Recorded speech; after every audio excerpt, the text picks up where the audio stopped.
ওই ওই ওই ওই ওই মুরগা তরে আজকে খামো।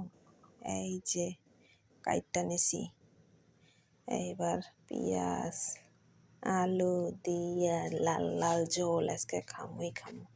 কড়াই বসিয়ে দিছি, গরম হয়েছে, তেল দিয়ে দিলাম। তেল দিয়া তেল গরম হওয়া পর্যন্ত অপেক্ষা করুন। তেল গরম হয়ে গেছে, আলু ছেড়ে দিলাম। আলুগুলা একটু লাল লাল করে ভাজা লাগবো। একটা কথা মাথায় রাখবেন, স্বাদের মাংস খাইতে গেলে আগা থেকে মাথা পর্যন্ত সব কিছুই কিন্তু ঠিকঠাকভাবে করা লাগবো। এই যে যেমন ধরেন মাংসর আলু, এই মাংসর আলুও কিন্তু লাল লাল লাল লাল করে না ভাজলে কিন্তু স্বাদ লাগবো না। ওই জন্য যে লবণ হলুদ দিয়া বেশ সুন্দর কড়া কড়া করে কিন্তু আলুগুলা ভাইজা নামান লাগবো, তাইলেই সে না মাংসর আলুর স্বাদ হবো। আস্তে আস্তে ভাজতে ভাজতে দেখবেন যখন একবারে লাল লাল লাল লাল হয়ে যাবো না, তখন বুঝবেন যে না মোটামুটি ভাজা হয়ে গেছে। এখনও কিন্তু আমার হয় নাই, আর একটু ভাজা লাগবো, তাইলে এসে না হবো। তাই আমি আস্তে আস্তে আস্তে আস্তে ভাজতেছি। এই যে দেখেন লাল লাল হয়ে গেছে, নামাইলাম। এখন এই তেলের মধ্যে শুকনো লঙ্কা তেজপাতা জিরা সম্বাদ দিয়া পেঁয়াজগুলা দিয়ে দিলাম। আমি পেঁয়াজগুলা যারে কয় বেরেস্তা, এই বেরেস্তার মতন করে পেঁয়াজগুলো আস্তে আস্তে লাল লাল লাল লাল করে ভাজা লাগবো। দেখেন দেখে নেন কি সুন্দর করে আস্তে আস্তে আস্তে আস্তে ভাজতেছি।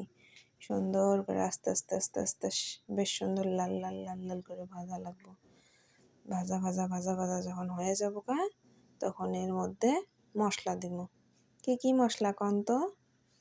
এই হইল ভাজা হোক তারপরে কই।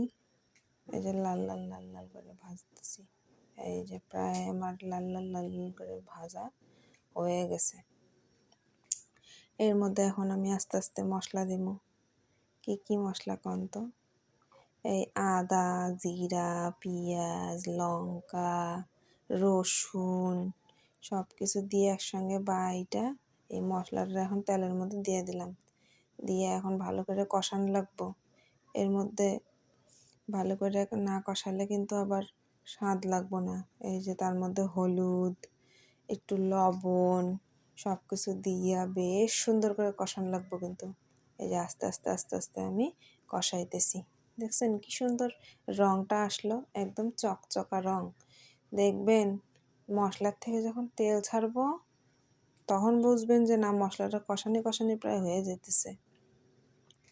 এই দেখেন আস্তে আস্তে আস্তে আস্তে তেল ছাড়া শুরু করে দিছে।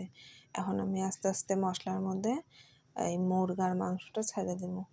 এই মাংসটা আস্তে আস্তে ছেড়ে দিলাম। ছেড়ে দেওয়ার পরে এখন আরও ভালো করে লাড়াচাড়া কইরা মাংস কষানো লাগবো। ভালো করে মিশিয়ে নিব আমি এখন মাংসটার এই মশলার সাথে মিশিয়ে ভালো করে ভাজা ভাজা ভাজা ভাজা করা লাগবো।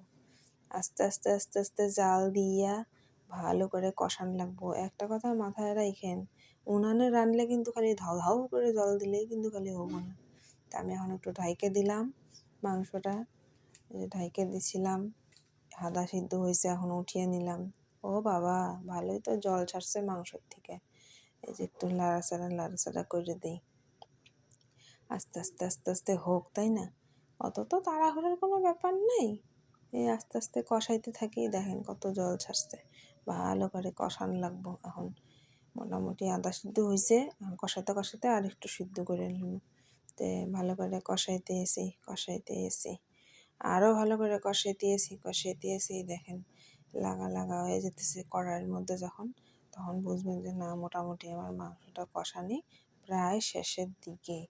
তাও ভালো করে নাড়াচাড়া করা লাগবো, কিন্তু নিচে লাইগা ধরলে আবার পুইরা যাবো গা। তারপরে আস্তে আস্তে আমি ঝোল দিয়ে দিলাম। ঝোল এখন আমার টকবক করে ফোটা শুরু হইলো। তার মধ্যে আলুগুলো ছেড়ে দিলাম। ছেড়ে দেওয়ার পরে আস্তে আস্তে তৈরি হয়ে গেল আমার মাংস। ও গরম মশলা দেওয়ার কথা মনে নেই। তারপরে দেখেন তো আমার মাংস রেডি।